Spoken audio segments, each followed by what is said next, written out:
I've asked my mate Claude. I've just texted him. Claude? Who's Claude? You don't know Claude? No. He's like massive these days. No. Have you not heard of him? No, what is Claude? No, Who is Claude? He's a good lad. He's a good lad. Quickly before we get into the episode, if you are watching on YouTube, make sure you're subscribed. If you're watching or listening on Spotify, make sure you're following the podcast and you've rated it 5 stars. Comment below as well who you want to see on the podcast. I'd love to know your thoughts. And yeah, on with the episode. I think people would be so invested. Yeah, it'd be good. Yeah, that's some top secret information that if you guys listening or watching will not know what we've just spoken about until it comes out. Emily, welcome. Hey, how are you? Welcome back, should I say? Yeah, Sorry. welcome back. How exciting. Look, I said to you, like, as soon as we did the first one, I was like, I need to have you back on. And we both ran the Saucony done 10K this weekend. Yeah. So I want to talk about that, but also just catch up as well. How have things been? Things have actually been really good. You've been busy, really, man. Really good. I've been busy. I need a minute, I'm not going to lie. I need a hot minute. But no, things have been really good. I've just been enjoying the sunshine. Oh, I say enjoying, that's a strong word. You know what? It's so hard, isn't it? By the way, if you haven't listened to Emily's first episode, pause this, go and listen to that. That gives a bit more context about Emily. Yeah. So we won't really go too much about your journey from the start, but we will pick things up as we go into the pod. But yeah, sorry, back onto the temperature. It's been like a bit unbearable because we're not able to kind of like infrastructure it in this country. Yeah, the UK just can't hack it. I know. I'll be so honest. Like going onto the tube, maybe it's just London. Yeah. But like going onto the tube and stuff and like it's just not a vibe at all. Well, I think it would be so great if we were able to like hack it, because I'd be so fine with it being this hot in the summer. Oh no, absolutely. If we had AC or whatever. This is the most fucking boring conversation ever. American. Jesus Christ. Talking about the weather already. No, really I know. clutching at straws here. But yeah, what have you been up to? How you been? I've been good. Obviously the race was at the weekend and that was tough. Like that was really hot. I know you did it as well. Yeah. That was hard. Like really hard. It's about your comfort zone as well. 10K isn't really a sort of your kind of thing, is it? No, 10Ks are not my thing. Like I felt less scared for my 100K ultramarathon in the same heat, mind you. Like that was 33-degree heat. I was less scared for that than I was for the 10K. Yeah. I was so nervous for some reason. I think there is that fear factor of with a 10K, with a 5, you know, regardless, it's always going to be horrible. You're always going to put yourself in the pits of hell. Yeah.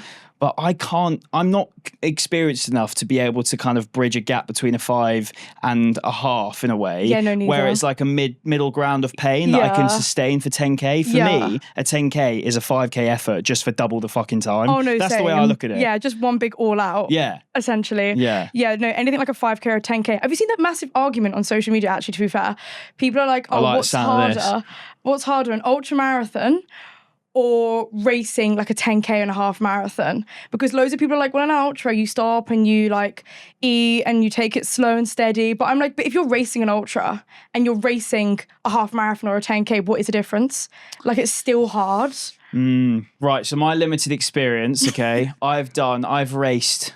I did technically race Sunday in terms of like I pushed myself all out. Like my heart rate averaged like 187 or something. That's really fucking healthy. insane. However, I don't feel like I can say I raced it because I wasn't prepared for it. Okay, if that makes sense. Like I just sort of started and went, right, I'm going to go as hard as I can here and get to the finish line. Yeah. But in terms of racing as part of prep, whether it's in a marathon build or like actually gearing towards a race, I've only done 2 10Ks and they were both horrific. Okay. I've done 1 ultramarathon, but it was a backyard. It was a looped thing. You did a backyard? Yeah, but it was represents events, so it was a bit different. Was that the one the last year? Yeah, the high rocks in the middle. Was it like a ski erg situation? It was fucked, mate. Oh, really? Yeah, so we did 12 5K loops on the hour every hour for 12 hours. Right. But it was a trail loop. So it was up and down. It's Rivington Pike, which is like near Manchester. Right. And near Bolton. I don't want people from Bolton to get angry at me there. Yeah. So yeah, it was near there, and it was kind of like quite an up and down undulating route. There was a lot of kind of roots and sort of all of that. But then at the end of it, you're in teams of 6. I think it was teams of 6 or teams of 5. And basically you got points for whoever completed the 5K loop. Okay. And then every 25 meters skied on the ski erg was 1 point. Okay. So did you have much break at all? I reckon I probably had like 10, 15 minutes of just nothing. Right. Maybe that feels like too much though. That feels like quite a long time. Because everything was quite broken up. So you come back. So let's say the first 5K I was doing in like 25. Right. And then they'd slow all the way down to doing them in like 33 minutes. Okay, yeah. Because it was like 5.3 or 5.2K or something. Yeah. And it was fairly hilly. So by the time you're kind of back, you're depleted, you're doing it a lot slower. Fatigue. And that easy running, although your heart rate's not too high, feels so hard. Yeah, you must have been like absolutely shot as well with having to do the ski erg. Yeah. And so with that combined with the ski erg, you're going from a slow, easy intensity in terms of heart rate to this high intensity. It was just a weird mix. Yeah. So it made it very hard. But sorry, I digress though. At the end of that day, last 2-3 laps, I remember being like, I've gone to such a dark place here. Oh, really? It's a completely different feeling. I was going to say, did it affect your sleep at all?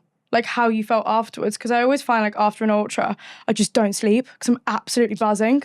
Yes, I had this maddest panic attack in the night, like 5 days later.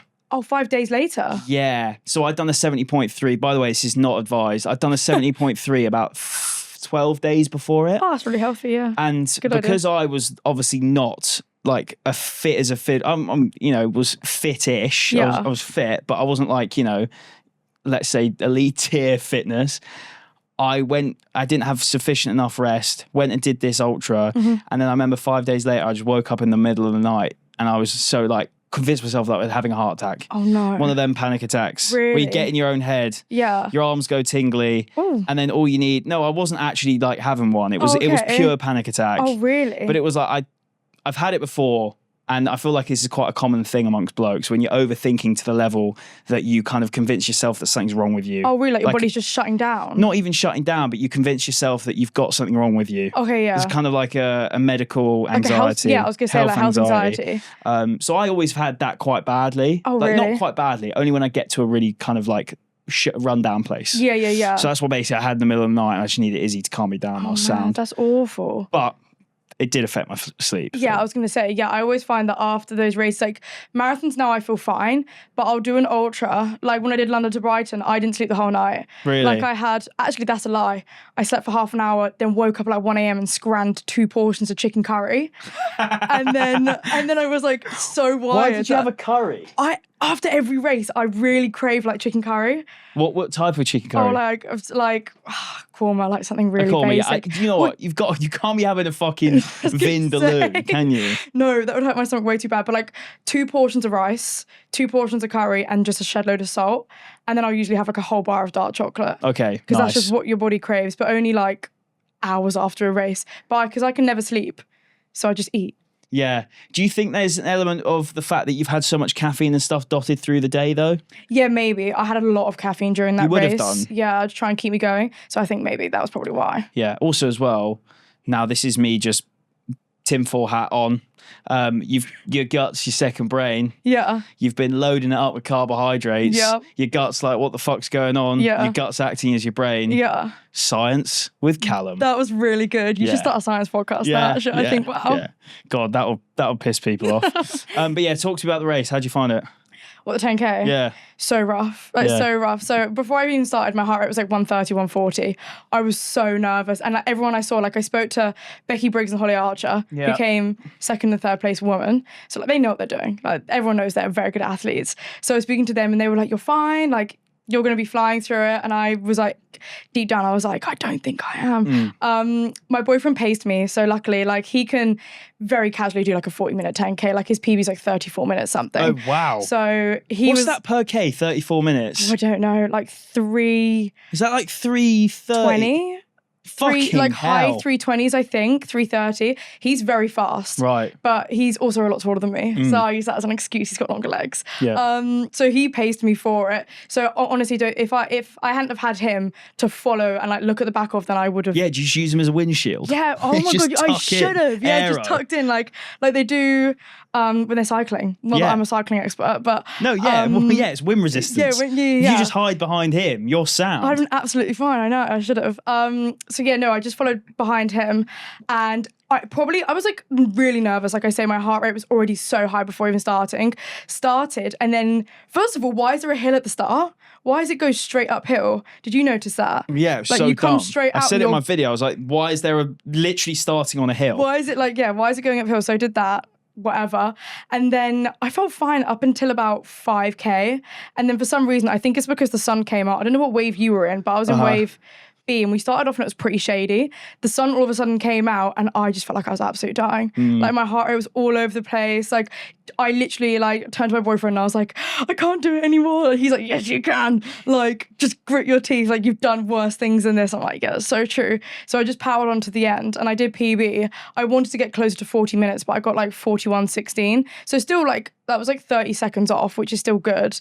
I think I do definitely have more in me, but... I was about to say, I'm not an expert. Yeah. And that's an impressive time. Thanks. However, with your half marathon and marathon time, that doesn't necessarily correlate. No. Definitely your marathon to 10K. Yeah, because I did my marathon at a 4:20? Because it was a 3:04, 4:20, and then that was a 4:05 pace. It's only 15 seconds slower. But maybe it is because of the fact that you have been doing so much other sort of type of running recently. Yeah, I think especially with the 100K, 7 weeks ago. Yeah, not even that. Yeah. A lot of my training, last week, I think I clocked in still 80K. I didn't exactly deload much for it. Yeah. So I think my body probably was just a little bit fatigued anyway. But I do just find it hard to pick my feet up, I think. Okay. I'm just not very good at speed at the moment. I'm not going to, also, I know it is so relative, by the way. I'm not saying that 41 minutes is a bad time. Well, I mean, yeah, that's just me kind of going off someone who, you're faster in all of the distances, and I look at your translation to 10K, I would say it doesn't add up. You're banking a 39 minute. Do you know what I mean? That's what I was hoping more towards, but it also could have been because of the heat. There's so many factors. Yeah, exactly. I just realised as well, we have completely cut up that question that you asked me about what's harder, the ultramarathon or a full 10K. Yeah. No, it's my own fault. So what do you think? What do you think is harder then, an ultramarathon or a 10K? Oh, I think it's so relative, but because I was trying to race London to Brighton and it was in the heat, I would probably say that 100%. Because you're on your feet for 10 and a half hours and it was super hot. So although I would say the 10K was more traumatic, that's the only way to describe it, because it was just so hard for so long. The ultra, you've got to think, have I eaten enough? Have I taken enough salt? Have I, when is the next aid station? You're doing so much mental maths for so long and it's so mentally draining. Whereas a 10K, I don't have to worry about taking a gel. I've just got to peg it for 40 minutes. What is the opinion from the ultra community of fast running? Because I feel like you see it from both sides. You see the people that are pushing really elite times, almost sometimes saying, well, not everyone, by the way, this is just a select group of people that almost look down on ultra running as easy. And then there's people in the ultra community that look down on shorter distances and running fast as less significant.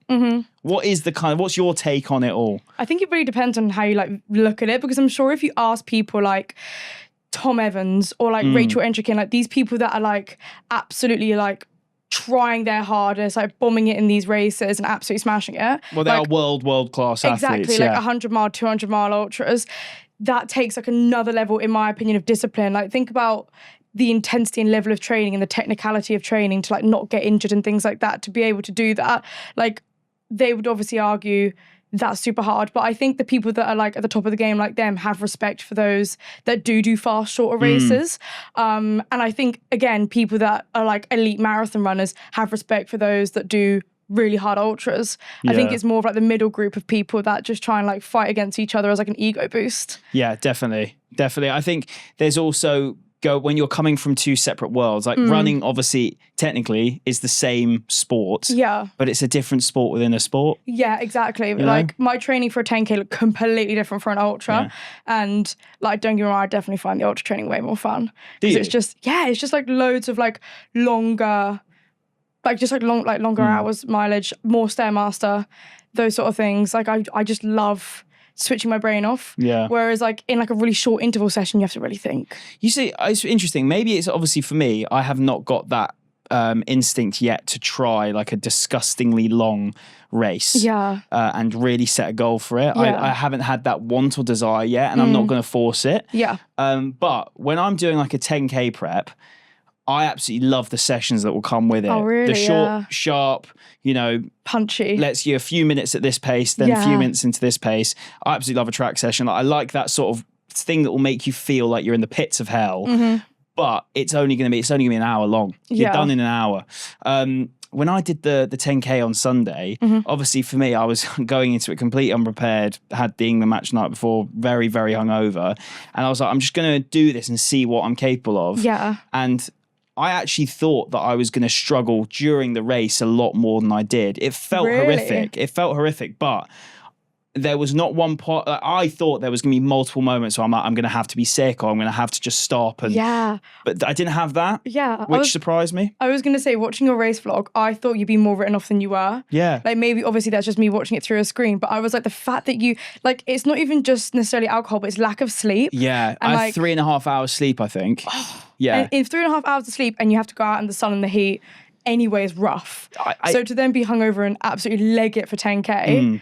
But it's also like there is an element of like, I put the pressure on myself to do it. Okay. And then when you have that pressure, you do just do it. Yeah, you just don't think. It's like when you go on holiday, you never get hungover on holiday.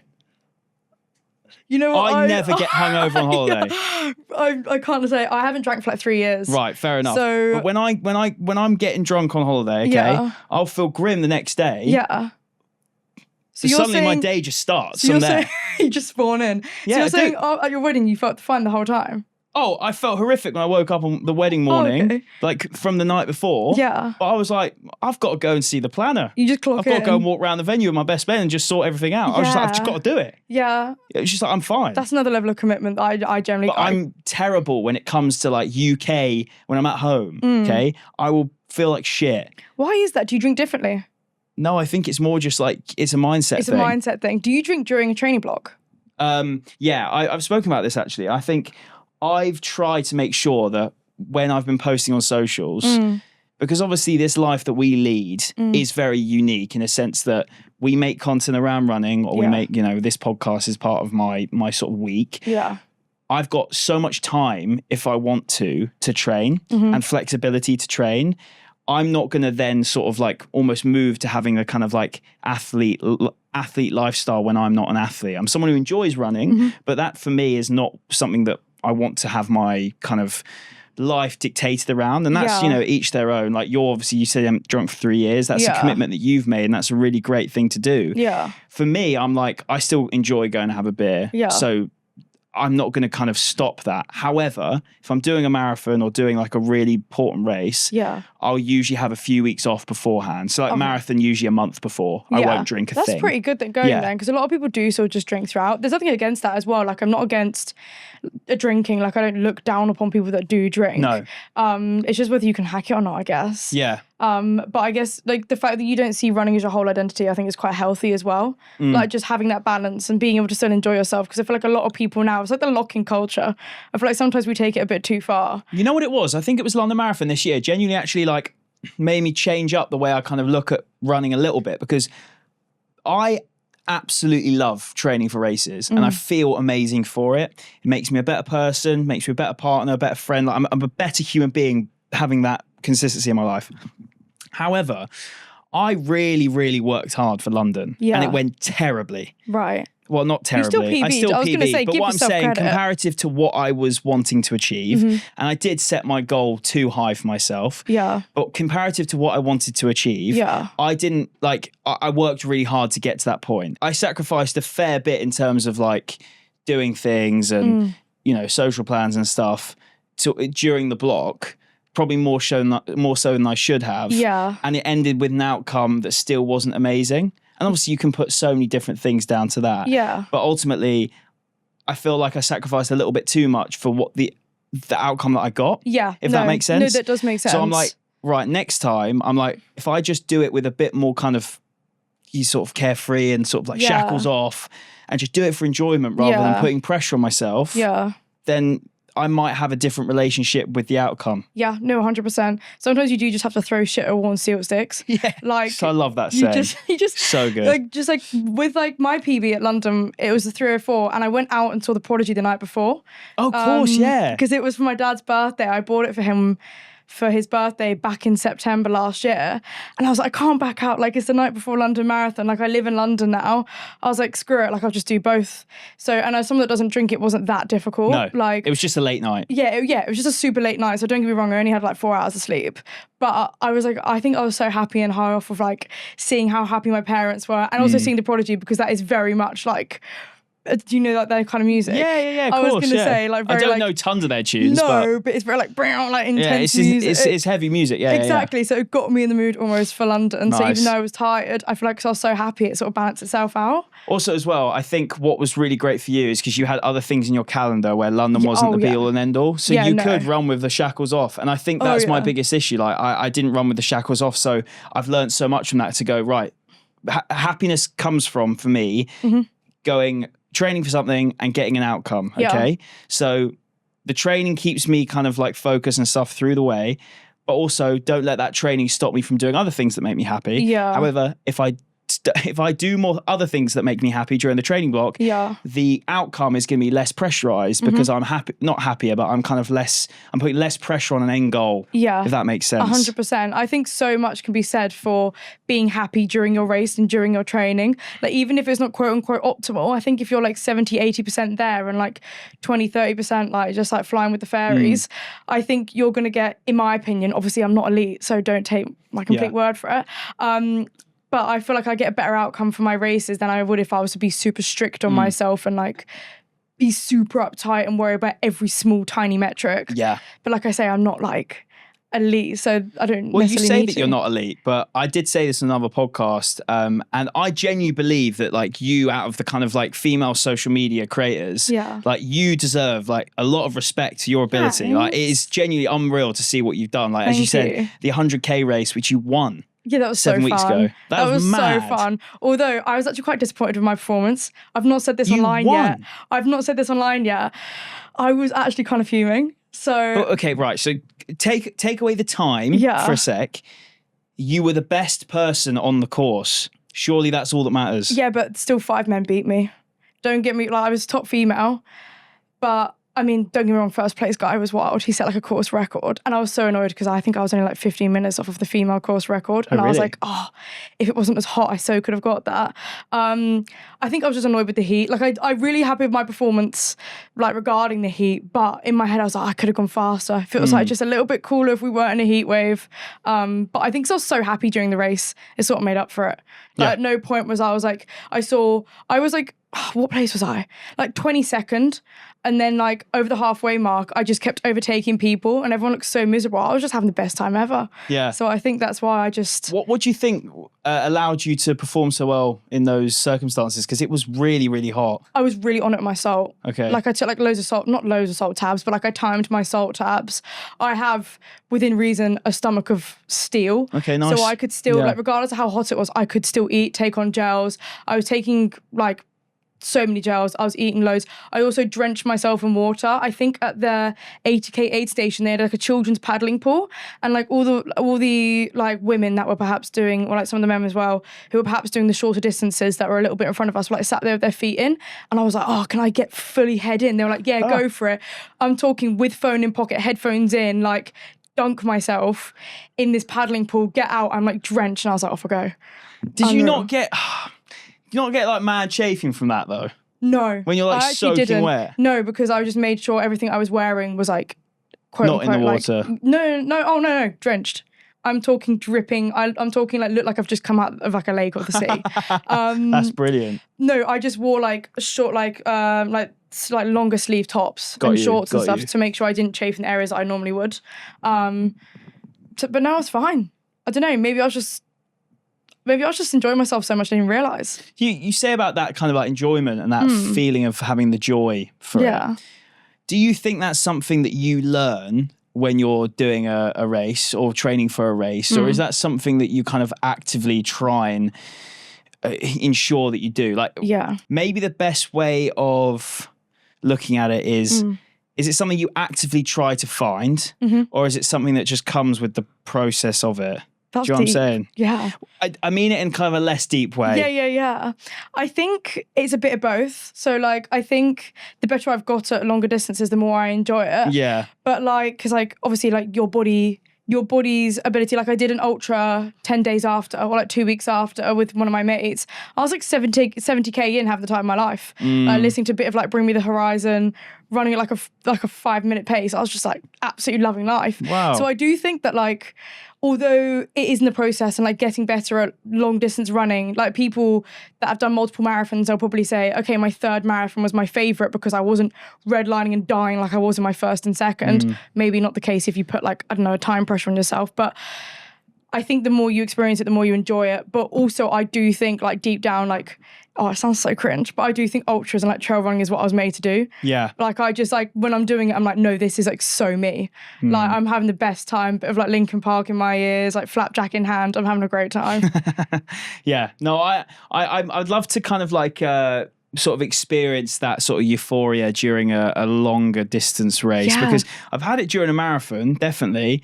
But I think it's so few and far when you're doing a shorter distance because, again, you are putting yourself in a really, really uncomfortable spot for a shorter period of time. Yeah. So the kind of feeling of discomfort, definitely, again, my knowledge is limited, but that feeling of discomfort is much, much different to that feeling of discomfort that you would have in a longer distance race like you would. Yeah, I feel like with marathons as well, you sort of like go up and then you hit a wall and you just sit in that like shit pit. Hug that wall and you try and just duck below it a little bit and you don't, Whereas an ultra, you go up, down, up, down, up, down. Like you feel bad and then you come out of it and you feel bad and you come out of it. Like it's like the test cricket of running world, isn't it? There's narratives to it. I don't know if you're much of a cricket fan. Unfortunately, no, wrong audience. Well, people that like cricket will know what I'm talking about here. People always say, I want to watch a T20 because it's over in a few hours. But okay, that's not fun. You want to know the storyline of a game. In test cricket, there's a storyline, okay? Right. Someone might face adversity, come out the other end of it, and end up winning the game. But that's over a few days. Okay, so there's a bit more to it. Yeah. Whereas like basically ultra running is test cricket. Yeah. And I can see that. 5K is a T20. Yeah, I can so see that. We mentioned London Marathon. Obviously, recently there's been some news with it. I've spoken about it a couple times when people were rumouring about the 2-day London Marathon, but also people have got their ballot results.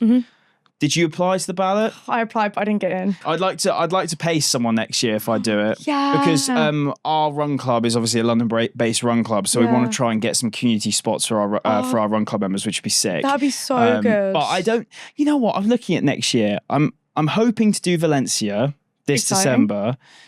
But I'm like, next spring, I don't know if I have a desire to do another marathon, like train full send a marathon. Okay. If I'm going to do London, do I do it again, pacing someone or something like that? I just don't know. I'd rather I'm doing Barca half again. So I'd much rather put a really big block into getting a good half marathon time. Yeah. And put your all into that. And you've done the course, so you know what to expect. Yeah. Yeah, I can so see that, especially if you are doing Valencia as well and you're going to give it your all for, are you going to give it your all for Valencia? Oh yeah, that's going to be like a big, would be a big block. Big shift. So you'd be probably like fatiguing yourself quite a lot to then turn around and be like, oh, I want to do another block for London now. Yeah, exactly. Whereas you pacing someone would probably mean like so much more to them than you perhaps taking 3 minutes off your Valencia time. Yeah. Does that make sense? Like, it's like relative. So the 2-day thing. Yeah. I definitely on previous podcasts might have been like a bit confused about this and stuff, but I do feel like my opinion's changed on it over the past like 2 months. Oh, really? Go on. Yeah, because maybe it's sort of people kind of raising the kind of like, and what? Who gives a fuck? That's made me think this. I'm like, you know what? Yeah. Like, realistically, who cares if more people are having the opportunity to run it? Exactly. But I think that's all it boils down to. Is there more charity spots? Well, I'd assume so. Because if there is, then that's just amazing, isn't it? Surely, more people raising money for charity. You know what? I definitely know there's more charity spots, definitely, because they've said it's an extra opportunity to earn money for charity. Oh, okay. So I think that's personally amazing. Yeah. And it is only for 1 year. So if people are worried like, oh, is it going to shut the city down and be a nightmare and like raise prices of X, Y, Z? I think for the sake of raising more money for charity and like to help running community and like get more people into fitness and like just the whole atmosphere and community around running. Like if it's for 1 year, I think people can suck it up. Yeah. Also the impact that London Marathon has on the running world is actually insane. Every year it inspires so many people and it has that kind of effect on people. Exactly. And if it means it can get like not necessarily double, but it could get double the amount of people into running, then like I think that's amazing. I do think there's a world though where every single marathon major is 2 days. And it will just be across the board. I think that's so possible. I think they'll do it once. It will work. It will be fine. Mm-hmm. I think it will go without a hitch. Mm-hmm. Other majors will look at it and go, "We're going to do that," and then they'll all do it. And I think we'll see it all. I think honestly, I think all of the marathon majors will end up doing 2 days. Really? Yeah, definitely. There may be some that really take some convincing, but I do think ultimately it will get to a point where it's every single one of them. But isn't it something like New York? I've never done New York, and you have, haven't you? Yes. Yeah. Where it's just like the whole city is like just consumed by the marathon. Yeah. Would that not be but so it's the same as London though. Yeah, true. That's the same as London. Yeah. You know, New York obviously is actually insane the amount of spectators. I think New York has the most spectators. I'm not too sure. But the crowds are in New York like on anything I've ever experienced in my life. So do you think, because then you've got to go into like the whole idea of like, do you think then the world record for marathon times is going to be more easily broken because you've got the chances of being over 2 days? But then you've also got like the issue of... because there's only still a few people that can break it. That's and they so can only true. race once. I was also then about to bring in like weather. Like what happens if it's like really sunny one day and raining the next? And then like comparing marathon times. But I guess, isn't it done by gender? Is it women and... Is it... I'm not sure. Like the female elites one day and the male elites the next? I've asked my mate Claude. I've just texted him. Claude? Who's Claude? You don't know Claude? No. He's like massive these days. No. Have you not heard of him? No, what is Claude? Who is Claude? He's a good lad. He's a good lad. He literally tells me everything. He's great. Right. Yeah, he's honestly my go-to guy.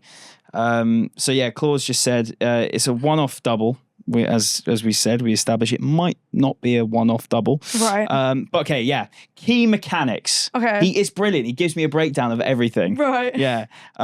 Elite women, female para-athletes, championship and good for age women lead the mass race one day. Mm-hmm. The men's equivalents lead the other day. Okay. So one day, okay. And then I assume ballot results will be randomly assigned a Saturday or a Sunday. Oh, okay. And your allocated day is fixed, no swaps. Oh, imagine you're trying to go for a PB and one day is like absolutely throwing it down with rain, the next day is like perfect conditions. And the organisers are set to raise over 150 million for charity. That's amazing. Which is pretty fucking mad, that, to be fair. That's amazing. Yeah, cheers, Claude. Thanks, mate. Yeah, no, that's pretty good. That's pretty good so going. Good. 150 mil. So I think, it's one of these ones we saw this year, some great stories from London Marathons. Yeah. We saw the 2 hour barrier broken by 2 people. Yeah. We obviously saw some amazing charity stories. Yeah. Jordan. I was about to say Jordan, I don't know if anyone watched that without crying. Mate, me and Jordan keep meaning to get a podcast in. Yeah, you've got to get them on. So yeah, that's a fun fact for you. So we actually have recorded a pod before together. Oh, we just redo it. And then I did a live pod with him for Izzy's fundraiser for Alzheimer's Society. Oh yeah. Yeah. So I've done lots of stuff with Jordan, but we need to do an actual podcast. Yeah, an actual official one. On here. Because like his story is incredible and what them boys did over in Ireland is mad. Don't. It's actually mad. It's amazing. Yeah. So yeah, overall thoughts of the double marathon weekender? I like it more from the perspective of charity. Yeah. I think it's really good. And to get more people into running. Yeah. Like I'm all for getting more people into running. So if that's one way to do it, then that's one way to do it. Yeah. And also I don't think it diminishes anyone's chances. If anything, I've seen more people get into the ballot this year. Yeah, exactly. As a result of it. Yeah, 100%. Even though there was probably more applicants this year, I've still seen more positive ballot results. Yeah, I've seen more of my mates get in than previous years. The only thing that has fucked me off are people who applied for a laugh and then don't want to do it. Yeah. No, one of my friends was like, oh, I can't believe I got in. Like, I really didn't want to run this now. I've got to train for it. I was like, well, first of all, you're going to love it. Yeah. But second of all, like, think about how, like, you should be so grateful. Like, the amount of people that wish they could be in your position right now. You know what, actually? I've got a question for you. Mm-hmm. I'd love to hear your thoughts on the biggest demographic for London Marathon applicants. Let me find the exact demographic. So the largest demographic for London Marathon applicants this year was women aged 20 to 29. Really? Yeah. I was going to say that, but I was like, I don't know whether that's just because I'm on that side of the internet. Nope. And that just shows the impact that people like yourself are having on people. That's amazing. That's how amazing does that make you feel as a creator? So good. Yeah. Literally so good, because that's all I want to do. Yeah. Like, get women into running, and like, especially longer distance running. Like, I feel like a lot of women will do like 5Ks and 10Ks because it's more seen as more achievable. And it's also way more accessible. Yeah, way more accessible, way less expensive. Like, that's a whole ballpark in itself, like a whole rabbit hole. You got to dedicate your life to running an ultra for like a year period to be able to put yourself in the spot to be able to do it. Yeah. A 10K, a 5K, you know, you can train. It might be really, really hard for you, but you can train to do it. 100%. So the fact that people are willing to, like, women age 20 to 29 are willing to dedicate themselves to a long distance, like a marathon, I think it's amazing. Yeah. Like, absolutely amazing. It's pretty cool. Yeah. And it just shows how connected these girls are in the space with people like yourself. Yeah, which is amazing. Yeah, I was so shocked the amount of people that came up to me at the weekend. Yeah. Like, it still shocks me every time. And I find it so funny when people apologise and like, oh, I'm so sorry for coming up to you. I'm like, now we're all mates. Yeah. Like, in my head, we're all friends. Yeah. Like, I love it when people come up to me, like, tell me about your running journey. Like, I'm so interested. Yeah, it's cool. I do think it's so wholesome. It's like when you can actually like connect with the people who are part of the community in person. Yeah. And it's almost like, again, for both of us, a running race is like the main hub for it. Yeah, 100%. Yeah. It was really cool meeting people. They were like, oh, I love the podcast. It's like a huge part of my week. Yeah. One guy after the race, he was like to me, I want more podcasts. I was like, really? I would love to, mate. Yeah. But I can't make any more at the moment. Yeah. So I was like to him, but that was so cool because I was like, it's amazing meeting you and chatting to you because I'm part of your week. That's sick. And it's crazy how much they must know about you. Yeah, they said, like, I know you and you don't know me. Yeah, and they sit and listen to your voice in the car.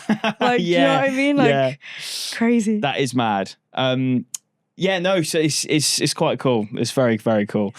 Question for you. Yeah. One thing you posted about recently was a comment that you received from someone on Instagram about you losing weight. Yeah.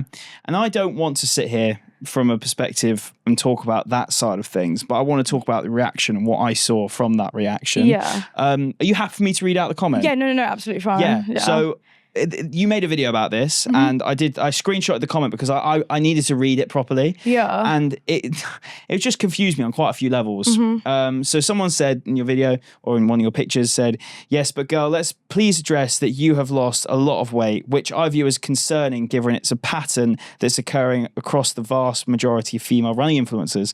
It's especially important when you have a huge platform of impressionable young girls, yet you're continually failing to address it and ignoring any comments about it. I did a PhD on this topic and girls and women and how they're more influenced by social media content, creators and adverts in regards to dietary habits, exercise and body image. I'm not a bot, by the way. This is my second account, blah, blah, blah. I don't want to receive hate from your followers. Those of us who have followed you for a few years have witnessed this happening and need it to stop. Basically, that's pretty much it. Yeah.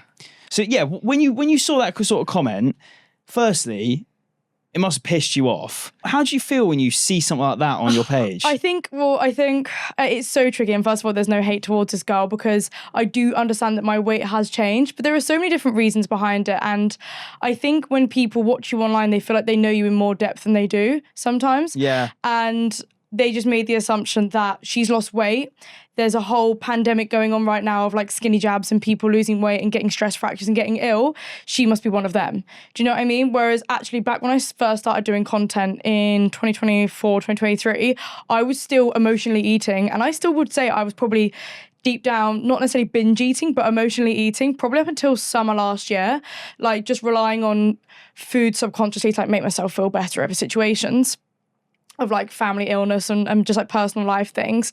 And it wasn't until I sort of addressed that and like I have been, and another comment that someone said was like, you're using exercise as therapy. I've actually had 3 therapists. So. But also as well, like, okay, yes, you have a duty of care to yourself and to others that you're posting content to be doing the correct things. But if exercise is your way of coping and way of kind of trying to sort of deal with life, there could be a lot worse things to do. I could be doing way worse things. And I it's controversial, but I was, in my opinion, doing way worse things.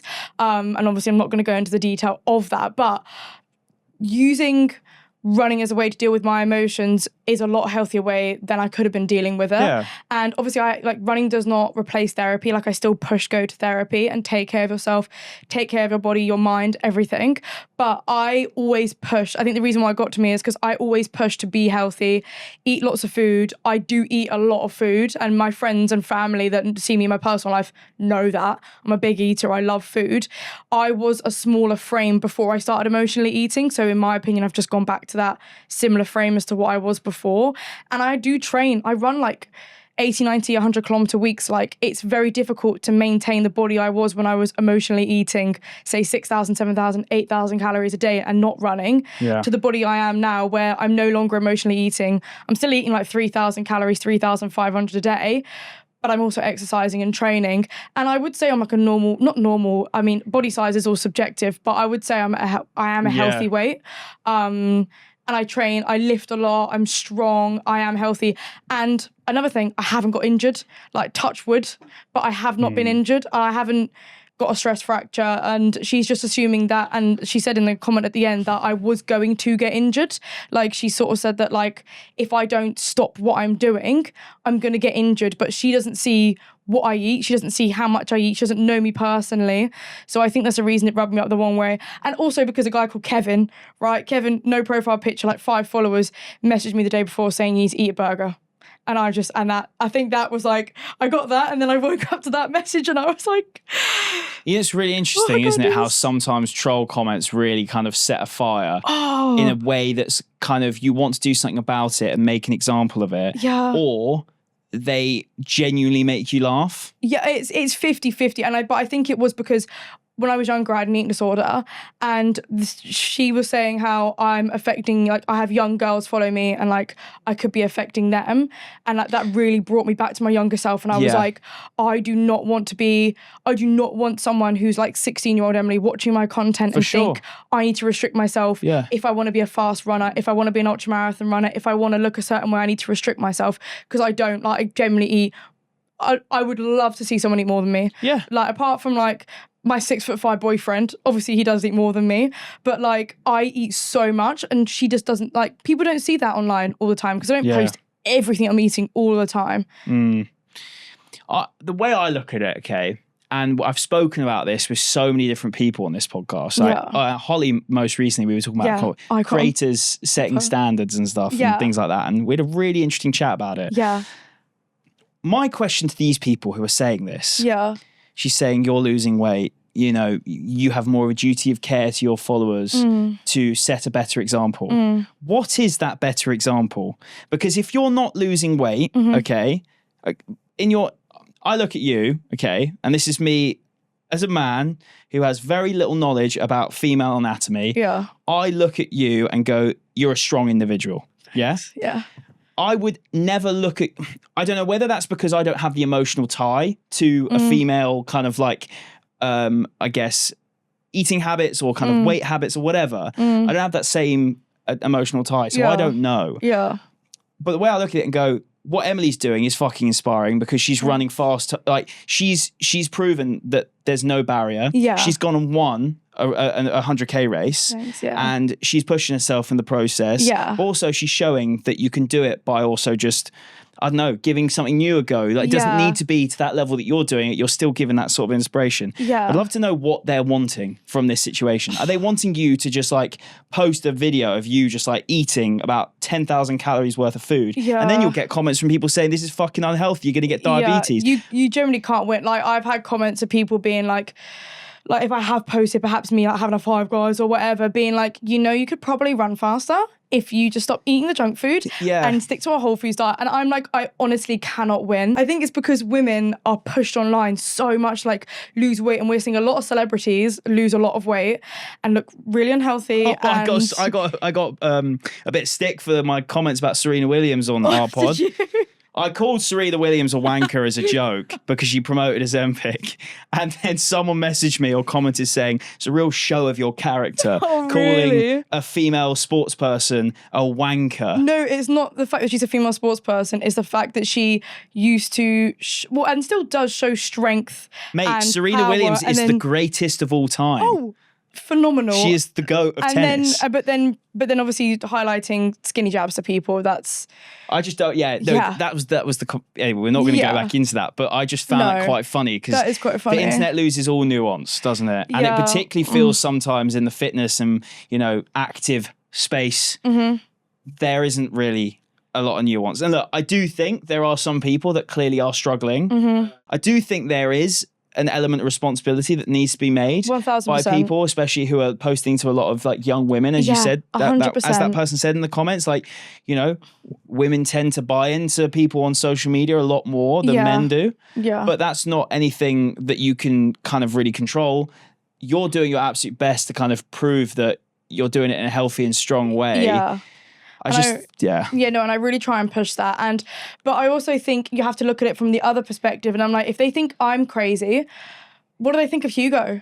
Or like, what do they think of like all these ultra runners like Rachel Entreckin and Courtney Dauwalter that are like racking in like, I don't know, 200 mile, like these like crazy like weeks of training that are like, they'll just randomly wake up one day and go out for like a 50-mile run. You have the other side of the coin as well, is when you've got people who are pretty like average runners like myself posting their... I want to be careful how I say average running. I'm saying average runners in comparison to other content creators. Some like our mates, But then it's so funny, as soon as people like myself do something and set a punchy goal, you're instantly fucking shat on. You're pulled down, And then as soon as it's someone who is really, really good, they're almost told that they're being too toxic with it. Yeah, it's like, guys, where's the line here? It's so tricky. And I feel like with social media, though, people will just listen to whatever they want to.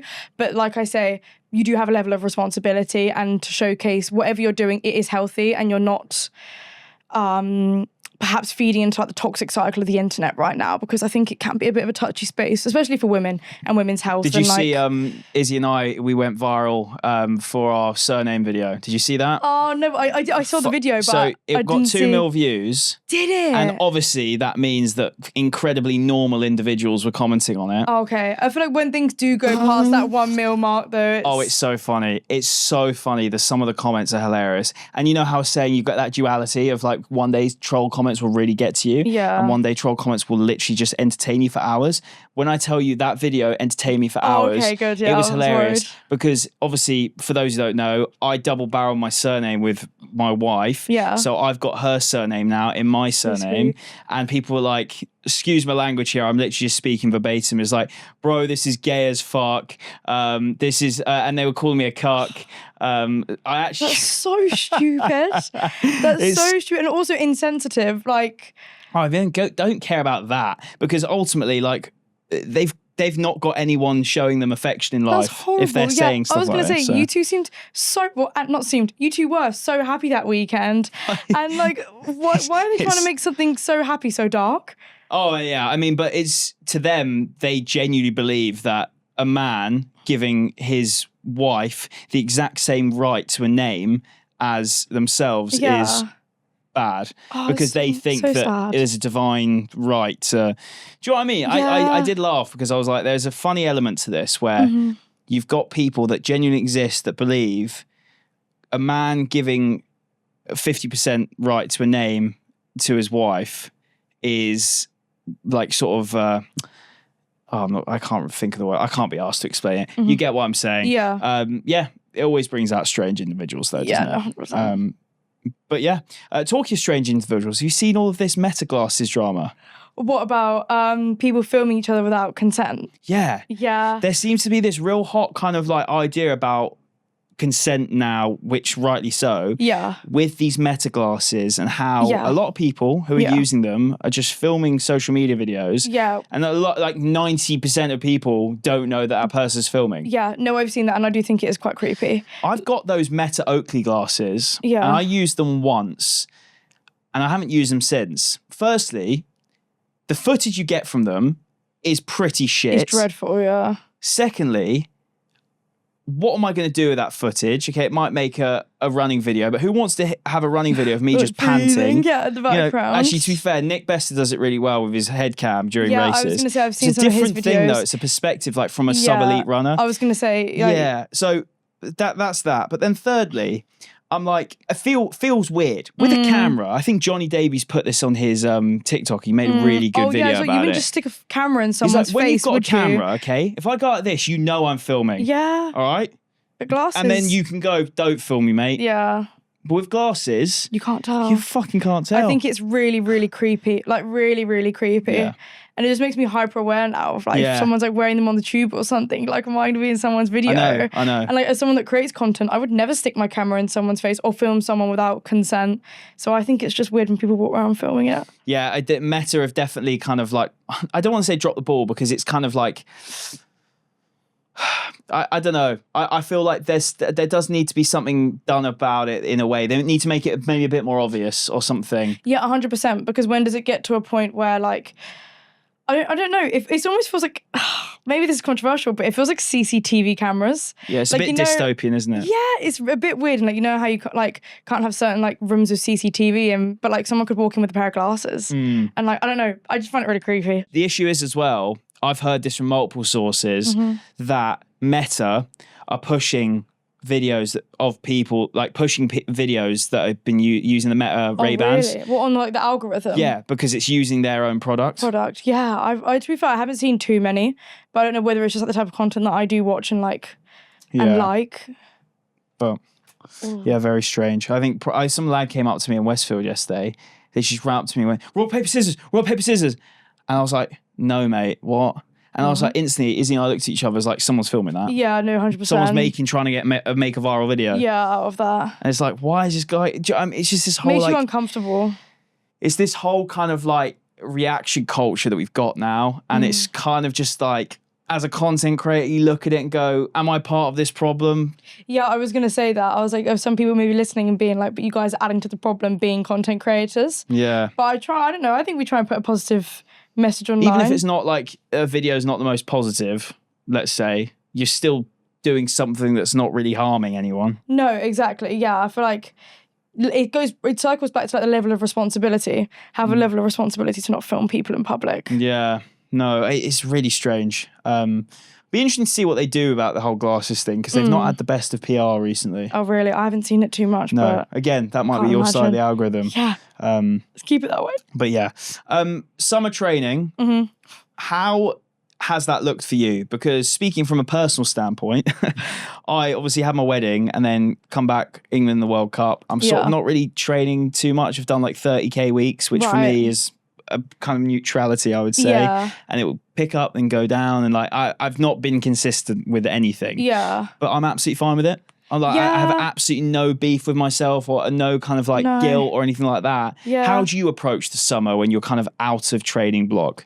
I think I focus a lot more on strength training. Well, I know. I definitely focus more on strength training than it is with running. I feel like the higher volume will be more towards like when it is like race season. So whether it's like that autumn or that springtime, I think you definitely need to go into things with no guilt. Like if you miss a session because you're out with your friends, like so be it. Do you know what I mean? Like spend time with family and friends. And like there's been situations where like I've gone home back to like Suffolk, Cambridge area and like had to cut sessions short or miss a session because I'm going to see my nan or I'm hanging out with my mum. And I think just do normal life stuff. Yeah, it's a time and place. Like at the end of the day, we're humans. We can't always be doing 110% and we're not robots and we're not constantly able to be in like a cycle of training at a high intensity level because we will just get injured. So I think it's beneficial and also probably better for performance long term to have seasons where training isn't number one priority.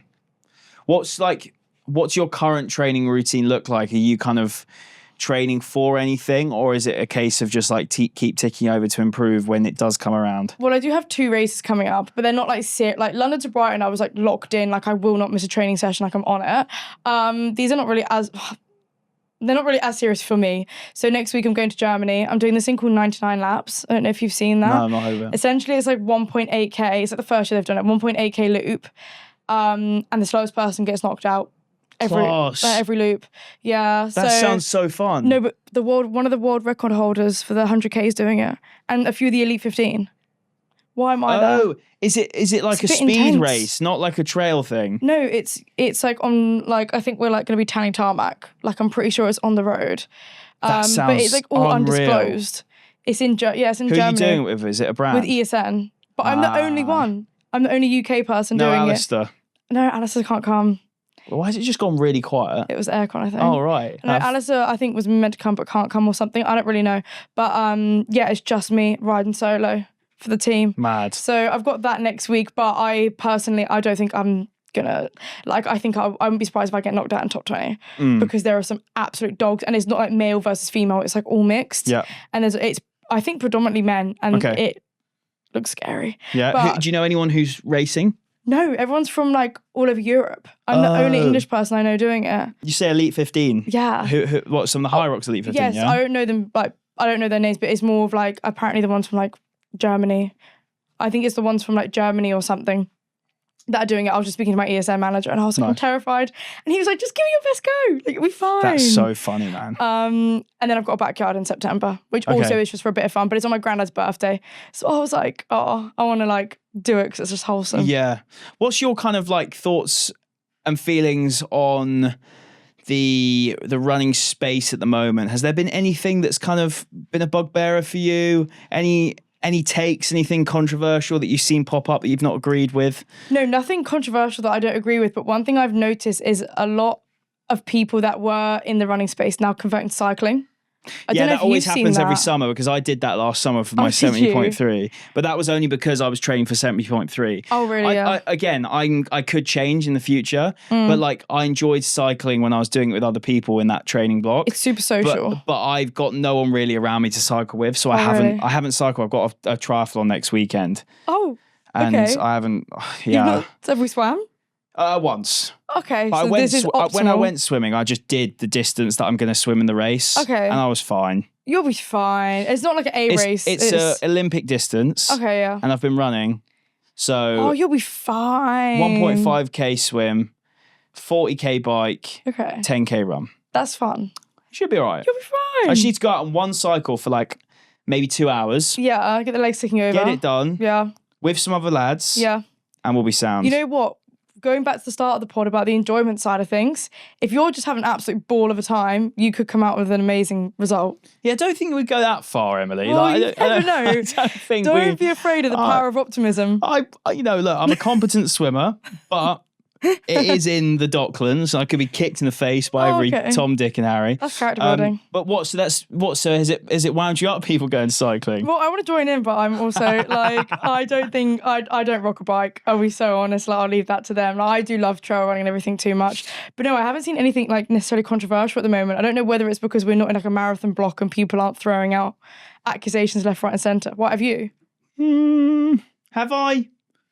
I don't know. The main thing I don't like is my main thing is people trying to shit on the World Cup.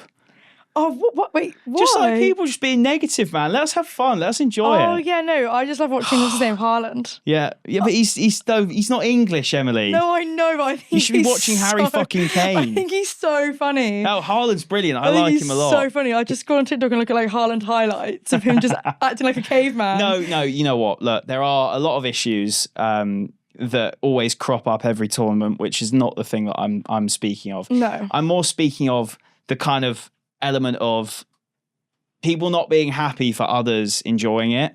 Oh, what? It happens every time, because when someone's not into something, they'll immediately just try and put it down to make them feel better. But I just love, I absolutely love these summers, and I think a lot of people listening will agree.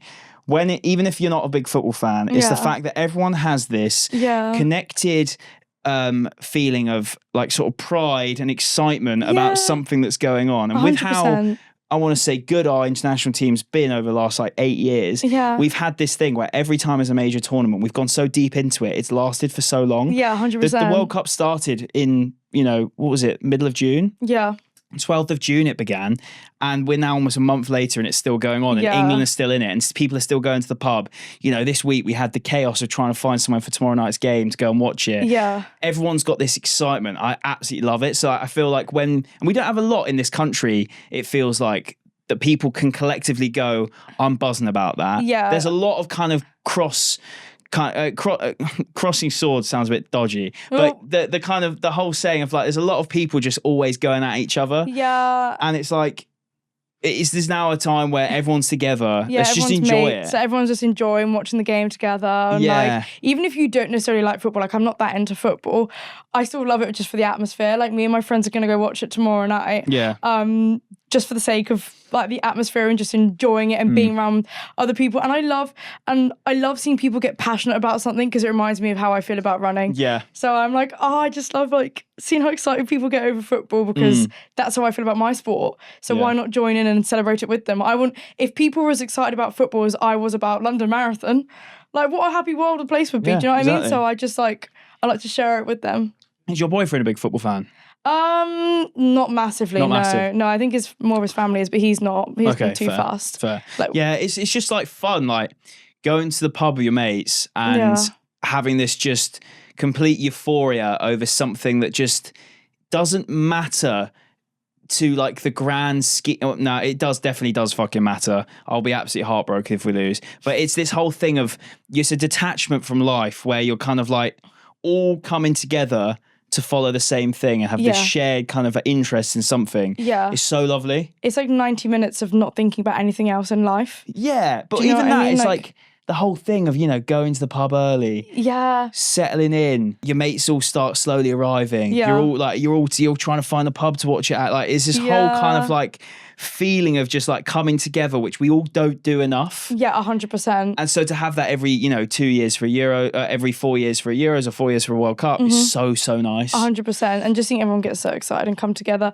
And I don't even think it's like a gender thing because I feel like a lot of people label football as like a boy sport. Yeah. But I feel like no, everyone's just getting involved and getting excited over it. And like even if, like I said, like I'm not that into football, still love it. Still love like say the atmosphere and going out and like watching the game. And like I don't even drink, but I'll still go to the pub tomorrow with my friends and have my lime and soda and get excited. Yeah, no, it's cool. It's cool. Do you think we'll win the World Cup? Oh, I don't know. Yeah. Okay. All right. Do you think?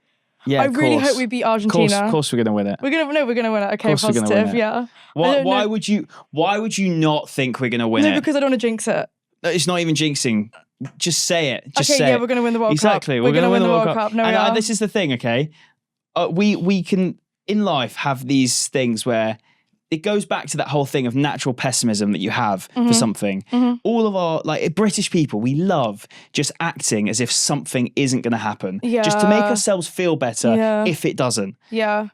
Fuck it. Just enjoy the delusion of it. Yeah, do you know what I mean? Just say we are going to win. It's the same thing of just everything in life, separate from World Cup.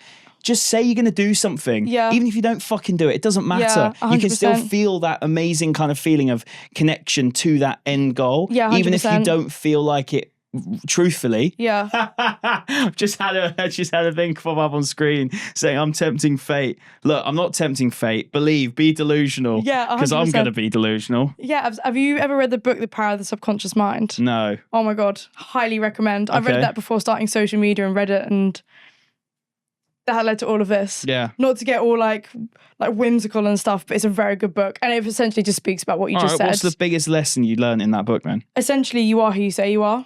Yeah. So if I sit there and I'm like, I should not have been able to run an ultramarathon. I shouldn't be where I am essentially in life. But because I was so delusional and was so like headstrong on like, I am an ultra runner, I can run this time, I can do this, I did it.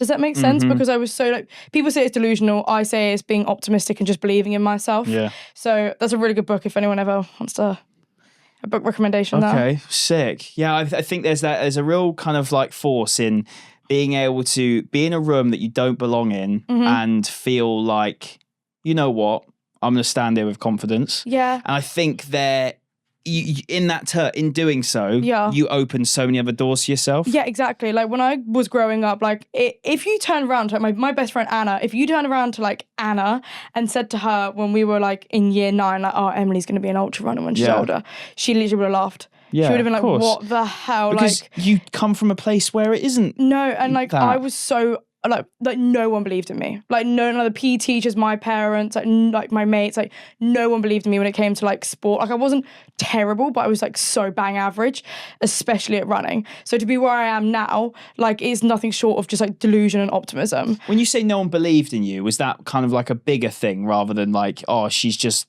not very sporty? Nah, like I was like I was like on the sports teams, but I was the worst. Like one PE teacher even made a comment. I can't remember what it was, but it was something about me not being the bones of the team. Like she was talking about, like we were playing hockey and like she was like talking about like the skeleton and like the main infrastructure of the team, and just like left me out. And I was just there like, very nice, is it? Cheers, mate. So like there's so many different things of like where like teachers like made like comments about my running form, like I ran like a chicken and stuff like that when I was like in PE. Like so many different things. Like, I should not Chickens be where are quite fast. Chickens can be rapid if push comes shove. So I don't know why they were saying that about me. Yeah. I did used to run a little bit weird. I was a bit knock-kneed, but that's fine. But yeah, I was never that good at sport. So the fact that like I can delusionally get to where I am now, like I think anyone can. So, and in my head, I'm like, I'm 22 now. Where can I be in like 8 years' time? I started running 2 years ago. Let's times that by 4 and see where we are. Yeah. Look, I just think you should always like just, if you truly deep down know that you're able to do something and you know that if you put your mind to something, you can do it. Yeah. Then there's no point laying any negativity in. No, you know? Exactly. Like, and I always think social media is so powerful and positive because you can see someone that's achieved the goal that you want to do. And it almost makes it more achievable for you. Like if someone else has already done it, so can you. So like watching like people do like sub 3 hour marathons, or people run 100k ultra marathons or 200-mile ultra marathons. Like I watch Moab documentaries all the time because I'm like, oh, it's just so sick. Like I want to do that one day. Like that's like a massive life goal for me. So I watch it all the time being like, no, I can embody that and be that one day. Yeah. So... What a lovely way to end the episode. Oh, awesome. That's a very wholesome end. Thank you for having me. Oh, thank you for coming back on. Really appreciate it. Guys, Emily's links will be in description. Definitely do this again. I like having reoccurring guests. I think fun. It's a good part of this podcast, having people who are known like in the space, but also known to the audience as well. And like, you know, having common ground with someone is really good fun to chat to. So thanks for coming on. No, thank you for having me. Appreciate it. Good luck with the rest of your summer training. Thanks. I am probably, if I could take 1% of your training drive this summer, that'd be great. Oh, unreal. I will be back, guys. I will lock in. Yeah. I will just after the World Cup. Look, thank you so much for watching, listening. If you are new around here, make sure you're subscribed, also following on Spotify. You can also watch the podcast on Spotify. You can listen and watch on Spotify. It's the perk of the platform. You can choose to turn the setting of the video off, which means again you might be out and about and don't want to stream. That's absolutely fine. But also you can watch it as if you would watch YouTube back home. So honestly, appreciate all the support on the pods. Make sure you're rating it 5-star, and I'll catch you next Thursday for another episode. Take care.